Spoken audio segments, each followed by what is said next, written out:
Those days, it's like if you don't go to college, you're finished. So I did one thing, and because of this, suddenly everybody thought I'm become some kind of an enemy. Then I made a deal with all the teachers.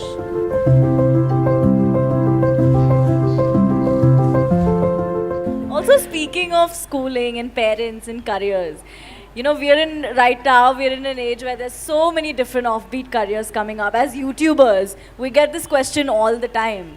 How did you talk to your parents about it? How do we convince our parents about this really new career that we have? I want to ask you, if you had to convince your parents and tell them that this is what you, how did that discussion go? Did that happen where you had to sit them down and tell them that this is what I'm going to do for the rest of my life? I want to do YouTube now. Like, did that happen with you too? What? He's doing YouTube right now. Like, he's into YouTube. That's why. Well, not everybody can be convinced about everything, okay? Some things are just done. So, just to give you an example, when I passed my 12th standard, at that time it was called PUC, after that I decided I will educate myself, I don't want to go to college.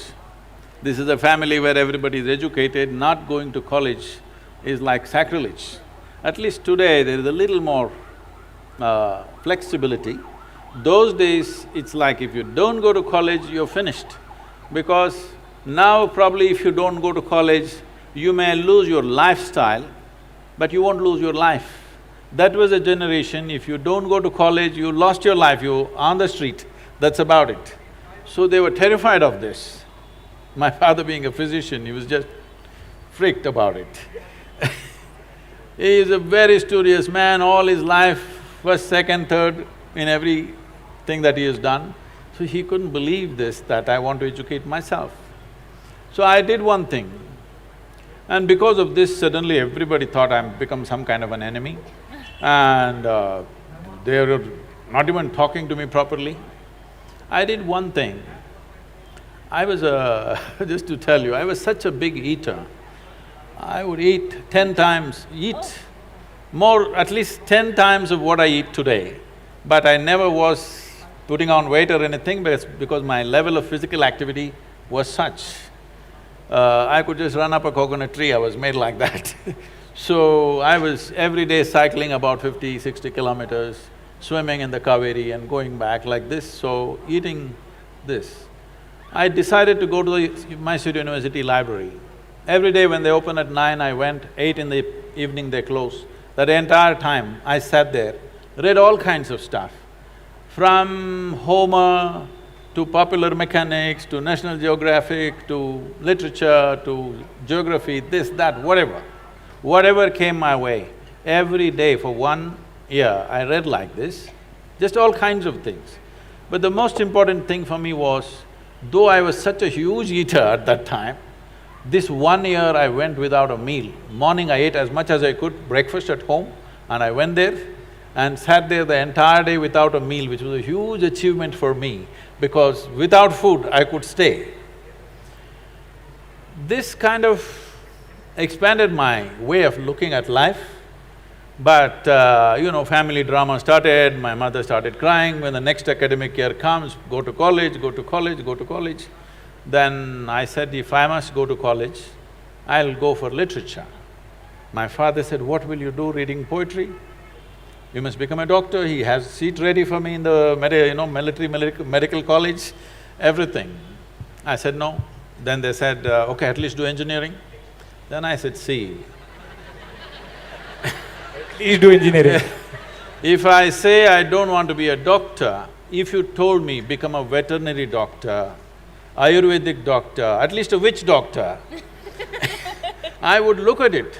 If I say no doctor, you say engineer, I'm not going to listen to this. Your problem is society, your problem is not me. So I just went for literature, and these 3 years, I went there in the beginning and they all had ready-made notes, the teachers, they would read. And everybody writing down. Those days fountain pens, kara kara kara kara, it makes noise, it just irritated me. I said, I don't want to listen to this kara kara noise. I gave them a suggestion, if you give that notes wherever you got it, we will photocopy it and give it back to you. We don't have to come, you don't have to come. Then if I'm there, I'll ask 100 questions. So they didn't like it, then I made a deal with all the teachers that they'll give me attendance. That was my only concern. So once a month I went to college just to check if they're keeping their part of the deal. My life is so similar, yeah. So I explored the geography of Mysore district in such a way, every village track, every hill that is there, every little bird nest, whatever is there, everything I paid attention, just wandering aimlessly. But today, like when I went for the Rally for Rivers board where all the top experts are there, some questions came up when I just telling them casually, they said, "Sadhguru, how do you know all this?" I said, what was aimless wandering? Where I paid absolute attention to everything, from a worm to an insect to anything and everything I paid attention. Now it's become formidable knowledge. I never intended to learn anything, I just paid attention because it was life. And this is all it takes. We have come here to live. There is no other damn purpose. Those of them who want to go to heaven can go today. Why are they postponing? If it's such a great place, I don't see why you should postpone it, isn't it so? This is very important for the youth. If anybody says there is a better place than this earth, it is a crime. It's because of that we have destroyed so many things here.